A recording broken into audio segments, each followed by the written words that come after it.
ಅಖಿಲಶಕ್ತಿಧರ ಸ್ವಧಾಮ್ನ ಅನ್ಯಾಶ್ಚ ಹಸ್ತಚರಣಶ್ರವಣತ್ವಗಾದೀನ್ ಪ್ರಾಣಾನ್ನಮೋ ಭಗವತೆ ಪುರುಷಾಯ ತುಭ್ಯಂ.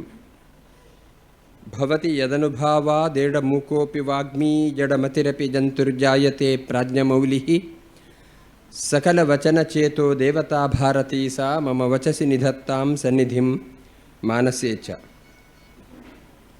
ಕಾತ್ಯಾಯನಿ ಸುತಃ ವನ್ನಿವರ್ಣಃ ಷಣ್ಮುಖ ಉಜ್ವಲಃ ಧನುಃಶಕ್ತಿಧರಃ ಧ್ಯೇಯಃ ಕಾಮದೋ ಭಯನಾಶನಃ.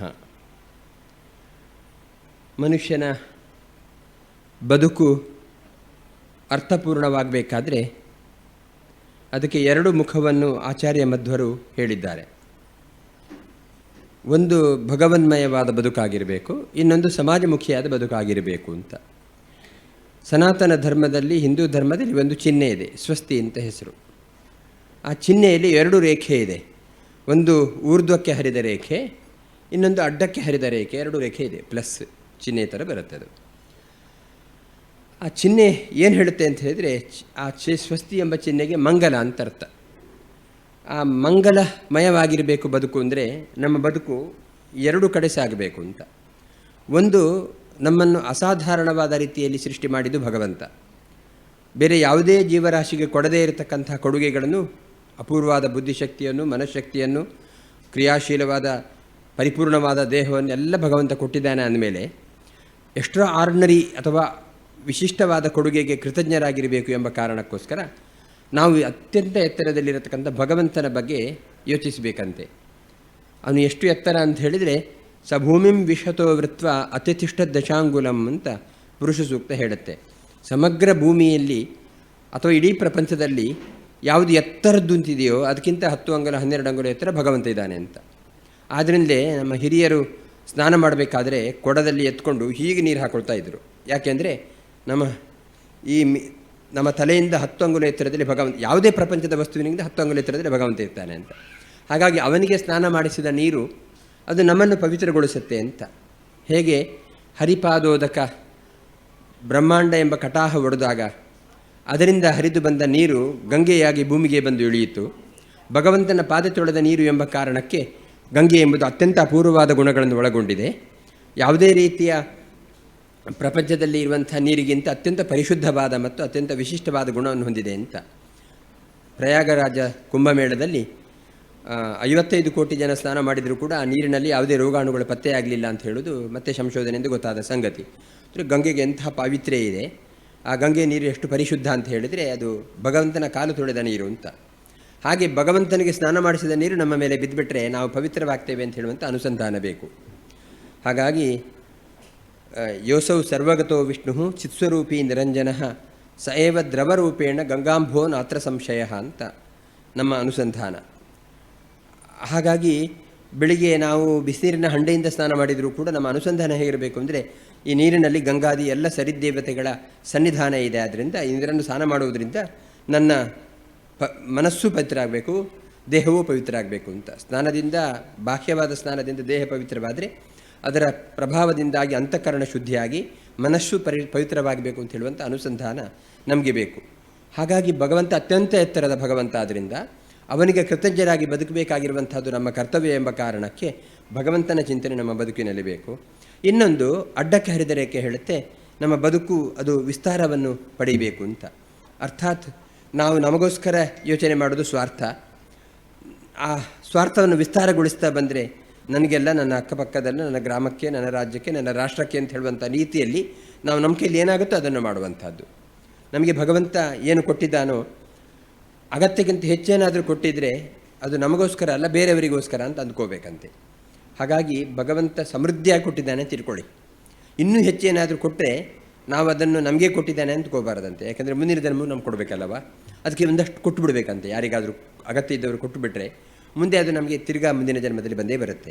ಹಾಗಾಗಿ ಸಾಮಾಜಿಕವಾದ ಬದುಕು ಅಂದರೆ, ಯಾರಾದರೂ ಆರ್ತರಿದ್ದರೆ, ಯಾರಾದರೂ ನಮ್ಮ ಮುಂದೆ ಕಷ್ಟದಲ್ಲಿ ಬದುಕುತ್ತಾ ಇದ್ದರೆ, ಏನಾದರೂ ತೊಂದರೆ ಆಗಿದ್ದರೆ ಅವರ ಮೇಲೆ ಕಾರುಣ್ಯದಿಂದ ಅವರಿಗೆ ನಮ್ಮಿಂದ ಏನಾಗುತ್ತೆ ಅದನ್ನು ಮಾಡುವಂಥದ್ದು, ಅದು ಸಾಮಾಜಿಕವಾದ ಬದುಕು. ಹೀಗೆ ಹಕ್ಕಿಗೆ ಹೇಗೆ 2 ರೆಕ್ಕೆಗಳು ಬೇಕೇ ಬೇಕು ಹಾರಾಡಲಿಕ್ಕೆ, ನಾವು ಕೂಡ ಎತ್ತರಕ್ಕೆ ಇರಲಿಕ್ಕೆ ನಮಗೆ 2 ವ್ಯವಸ್ಥೆಗಳು ಬೇಕು. ಒಂದು ಭಗವನ್ಮಯವಾದ ವ್ಯವಸ್ಥೆ, ಇನ್ನೊಂದು ಸಾಮಾಜಿಕವಾದ ವ್ಯವಸ್ಥೆ. ಹಾಗಾಗಿ ಊರ್ಧ್ವಕ್ಕೆ ಹರಿದ ರೇಖೆ ಅದು ಅಸಾಧಾರಣವಾದ ಶಕ್ತಿಯನ್ನು ಬೌದ್ಧಿಕವಾಗಿ, ಮಾನಸಿಕವಾಗಿ, ದೈಹಿಕವಾಗಿ ಕೊಟ್ಟಿರತಕ್ಕಂಥ ಭಗವಂತನಿಗೆ ಕೃತಜ್ಞರಾಗಿ ಅವನ ಸ್ಮರಣೆ.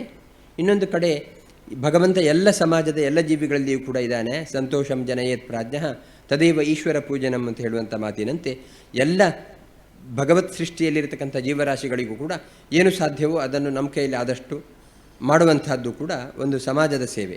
ಅದು ಕೂಡ ಭಗವಂತನ ರಾಜ್ಯದಲ್ಲಿ ವಾಸ ಮಾಡಲಿಕ್ಕೆ ನಾವು ಪಡೆಯುವಂಥ ಅಧಿಕಾರ ಅಂತ ಹೇಳುವಂಥ ಮಾತನ್ನು ಹೇಳಿದ್ದಾರೆ. ಹಾಗಾಗಿ ಒಂದು ಸ್ವಸ್ತಿಕ ಎಂಬ ಚಿಹ್ನೆ ಅದೊಂದು ಮಂಗಲ ಎಂಬ ಅರ್ಥದಲ್ಲಿ ಏನು ಹೊಂದಿದೆಯೋ, ನಮ್ಮ ಬದುಕು ಮಂಗಲಮಯ ಆಗಬೇಕಾದ್ರೆ ಆಧ್ಯಾತ್ಮಿಕ ಮುಖ ಮತ್ತು ಸಾಮಾಜಿಕ ಮುಖ ಎರಡೂ ಕೂಡ ನಮ್ಮಲ್ಲಿ ಇರಬೇಕು ಅಂತ ಹೇಳುವಂಥದ್ದನ್ನು ಪ್ರಾಚೀನರು ಹೇಳಿದ್ದಾರೆ.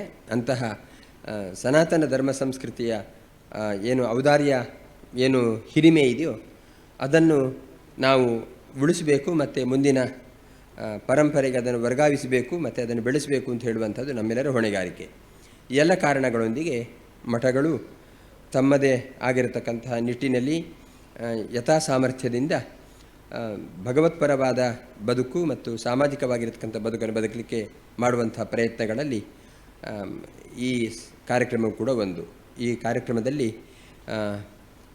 8 ದಿವಸದ ಈ ಕಾರ್ಯಕ್ರಮದಲ್ಲಿ ಅನೇಕ ವಿಧವಾಗಿರತಕ್ಕಂತಹ ಸಾಂಸ್ಕೃತಿಕವಾಗಿರತಕ್ಕಂತಹ ಮತ್ತು ಧಾರ್ಮಿಕವಾಗಿರತಕ್ಕಂತಹ ಮತ್ತು ಸಾಮಾಜಿಕ ವಿಷಯಗಳನ್ನೊಳಗೊಂಡಂಥ ಚಿಂತನೆ ಗೋಷ್ಠಿಗಳು ನಡೆದಿದ್ದಾವೆ. ಇದರಿಂದ ಬಹಳಷ್ಟು ಮಂದಿ ಪ್ರಯೋಜನವನ್ನು ಕೂಡ ಪಡೆದಿದ್ದವರಿದ್ದಾರೆ. ಕೆಲವರು ಸಾಕ್ಷಾತ್ತಾಗಿ, ಕೆಲವರು ಆನ್ಲೈನ್ ಮೂಲಕ ಇದನ್ನೆಲ್ಲ ವೀಕ್ಷಿಸಿ ಸಂತೋಷಪಟ್ಟವರಿದ್ದಾರೆ. ಹಾಗಾಗಿ ಈ ಕಾರ್ಯಕ್ರಮ ಜನಗಳ ಮನಸ್ಸನ್ನು ಮುಟ್ಟುವಲ್ಲಿ ಯಶಸ್ವಿ ಆಗಿಬಿಟ್ರೆ ಇದಕ್ಕಿಂತ ಹೆಚ್ಚೇನು ನಮಗೆ ಬೇಕಾಗಿಲ್ಲ ಅಂತ ಹೇಳೋದು ಸತ್ಯ.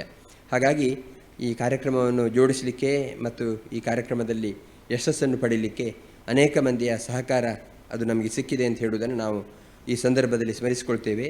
ವಿಶೇಷವಾಗಿ ಇಂತಹ ಈ ಕಾರ್ಯಕ್ರಮ ಪ್ರತಿ ವರ್ಷವೂ ಆಗಲಿಕ್ಕೆ ಇದಕ್ಕೆ ಒಂದು ಮೂಲಾಧಾರವಾಗಿರುವಂಥವರು ಯಜ್ಞೇಶಾಚಾರ್ಯರು. ಅವರು ಕಾರ್ಯಕ್ರಮವನ್ನು ಜೋಡಿಸೋದು ತುಂಬ ಕಷ್ಟ. ಯಾಕೆಂದರೆ ಇರುವ ಸೀಮಿತ ದಿನಗಳಲ್ಲಿ ತುಂಬ ಜನ ಕೇಳಿರ್ತಾರೆ. ಒಬ್ಬರಿಬ್ಬರು ಕೇಳೋದಲ್ಲ, ತುಂಬ ಜನ ಕೇಳಿರ್ತಾರೆ. ನಮಗೊಂದಷ್ಟು ಕರೆ ಬರುತ್ತೆ, ನಾವು ನಮಗೆ ತಲೆ ತಿನ್ನೋದು ಜಾಸ್ತಿ ಆಗಿಬಿಟ್ರೆ ಯಜ್ಞೇಶಾಚಾರ್ಯ ನಮಗೆ ಕೊಡ್ತಾರೆ, ಅವಳು ತಲೆ ತಿನ್ನಲಿ ಅಂತ. ಅವರು ಅದನ್ನು ತಲೆ ತಿನ್ನಿಸಿಕೊಂಡು ಪಾಪ ಅದರಲ್ಲಿ ಯಾವುದೋ ಕೆಲವನ್ನು ಆಯ್ಕೆ ಮಾಡೋದು ತುಂಬ ದೊಡ್ಡ ಜವಾಬ್ದಾರಿ ಅದು. ಹಾಗಿದ್ದಾಗ ಒಂದು 100 ಕಾರ್ಯಕ್ರಮ ಬಂದರೆ ಅದರಲ್ಲಿ 10 ಆಯ್ಕೆ ಮಾಡೋದು ತುಂಬ ದೊಡ್ಡ ಅದು ಚಾಲೆಂಜಿಂಗ್, ಅದು ಸವಾಲು.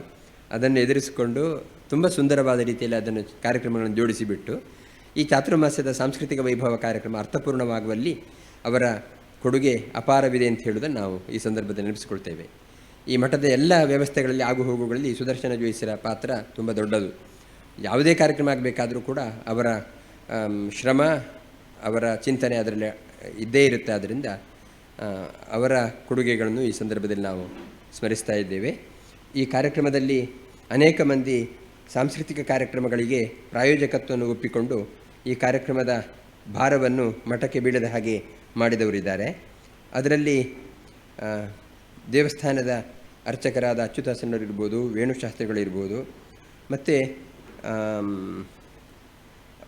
ಮೊದಲನೇ ಕಾರ್ಯಕ್ರಮವನ್ನು ಸರ್ವೇಶ್ವರ ಕೇಕುಣ್ಣಾಯ ದಂಪತಿಗಳು, ಆಮೇಲೆ 2ನೇ ದಿವಸದ ಕಾರ್ಯಕ್ರಮದ ಕಾರ್ಯಪ್ರಯೋಜಕರಾಗಿದ್ದವರು ಮಧುಸೂದನ ಕಲ್ಲೂರಾಯರು ಮತ್ತು ಮಕ್ಕಳು, ರಾಘವೇಂದ್ರ ಆಚಾರ್ಯರು ಮತ್ತು ಚಿದಾನಂದ ಭಟ್ರು. ಆಮೇಲಿನ ಕಾರ್ಯಕ್ರಮದಲ್ಲಿ ರವೀಂದ್ರ ಭಟ್, ಶ್ರೀಮತಿ ಮತ್ತು ಶ್ರೀ ಗುರುಪ್ರಸಾದ ಮುಚ್ಚಿಂತಾಯರು ಮತ್ತು ಮಹಾಬಲಕೃಷ್ಣ ಭಟ್ ದಂಪತಿಗಳು, ಗೋಪಾಳಿ ಅವರು. ಆಮೇಲೆ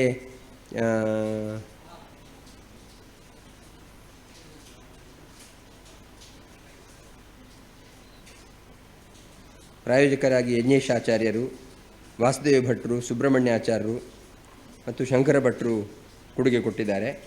ಗಣೇಶ್ ನಾಯರವರು, ವೆಂಕಟರಾಜರು ಮತ್ತು ಶ್ರೀಕೃಷ್ಣ ಶರ್ಮಾ ಅವರು ಕೂಡ ಅನೇಕ ಕೊಡುಗೆಯನ್ನು ಕೊಟ್ಟಿದ್ದಾರೆ.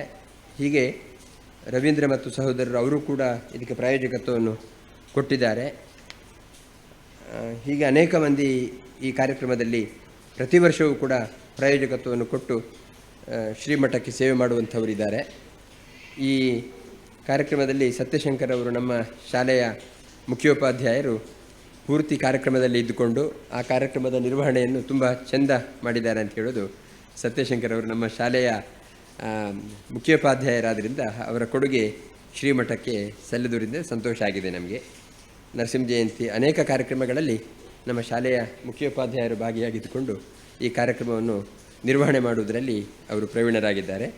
ಮತ್ತು ಮೈಕನ ವ್ಯವಸ್ಥೆಯೂ ಕೂಡ ತುಂಬ ಚೆನ್ನಾಗಿದೆ ಅಂತ ಹೇಳುವುದು ಈ ಕಾರ್ಯಕ್ರಮದಲ್ಲಿ ಯಾರು ಭಾಗಿಗಳಾಗ್ತಾರೋ ಅವರು ಈ ಕಾರ್ಯಕ್ರಮದಿಂದ ಸಂತೋಷಪಟ್ಟಿದ್ದಾರೆ. ಹಾಗಾಗಿ ವಿಜಿತ್ ಸೌಂಡ್ಸ್ ಅವರು, ಆಮೇಲೆ ಇದರಲ್ಲಿ ಪ್ರಚಾರ ಮಾಡುವವರಲ್ಲಿ ಸುಹಾಸೋಪಾಧ್ಯಾಯರು, ಮಾಧ್ಯಮದವರು, ಅದು ಬಹಳ ಮುಖ್ಯ. ಮಾಧ್ಯಮದವರು ಅವರು ಆನ್ಲೈನ್ ಮೂಲಕ ನಮ್ಮ ಕಾರ್ಯಕ್ರಮವನ್ನು ತುಂಬ ದೂರಕ್ಕೆ ಅದನ್ನು ಅವರು ಕೊಂಡೊಯ್ದಿದ್ದಾರೆ. ಆದ್ದರಿಂದ ಇವತ್ತಿನ ಕಾಲಕ್ಕೆ ಯಾರಿಗೂ ಪುರುಸೊತ್ತಿಲ್ಲದಿದ್ದವರು ಮತ್ತೂ ಕೂಡ ಅದನ್ನು ನೋಡಲಿಕ್ಕೆ ಸಾಧ್ಯವಾಗತ್ತೆ. ಅಂತಹ ಸುದ್ದಿ ಬಿಡುಗಡೆ ಅದು ಅವರದ್ದೇ ಅಲ್ವಾ? ಕಡಬ ಅವರ ಕೊಡುಗೆಯನ್ನು ನಾವು ಈ ಸಂದರ್ಭದಲ್ಲಿ ಸ್ಮರಿಸ್ತೇವೆ. ಅವರು ನರಸಿಂಹ ಜಯಂತಿ ಇರ್ಬೋದು, ಯಾವುದೇ ಕಾರ್ಯಕ್ರಮದಲ್ಲಿಯೂ ಕೂಡ ಮಠದ ಕಾರ್ಯಕ್ರಮವನ್ನು ವಿಶ್ವಾದ್ಯಂತ ಪ್ರಚುರಪಡಿಸುವಲ್ಲಿ ಅವರ ಕೊಡುಗೆ ಅದು ತುಂಬ ದೊಡ್ಡದು. ಇನ್ನೂ ಯಾರ್ಯಾರಿದ್ದಾರೆ ಅಂತ ಹೇಳೋದು ನನಗೆ ನೆನಪಾಗುವುದಿಲ್ಲ. ಹಾಗಾಗಿ ಇನ್ಯಾರೇ ಇದ್ದರೂ ಕೂಡ ಅವರ ಸೇವೆ ಖಂಡಿತ ಸ್ಮರಣೀಯ ಅಂತ ಹೇಳುವುದನ್ನು ನಾವು ಈ ಸಂದರ್ಭದಲ್ಲಿ ಹೇಳಲಿಕ್ಕೆ ಇಷ್ಟಪಡ್ತೇವೆ. ಎಲ್ರಿಗೂ ಭಗವಂತನ ಪೂರ್ಣ ಅನುಗ್ರಹವಿರಲಿ ಅಂತ ಪ್ರಾರ್ಥನೆ ಮಾಡ್ತಾ ನಮ್ಮ ಮಾತನ್ನು ಮುಗಿಸ್ತೇವೆ.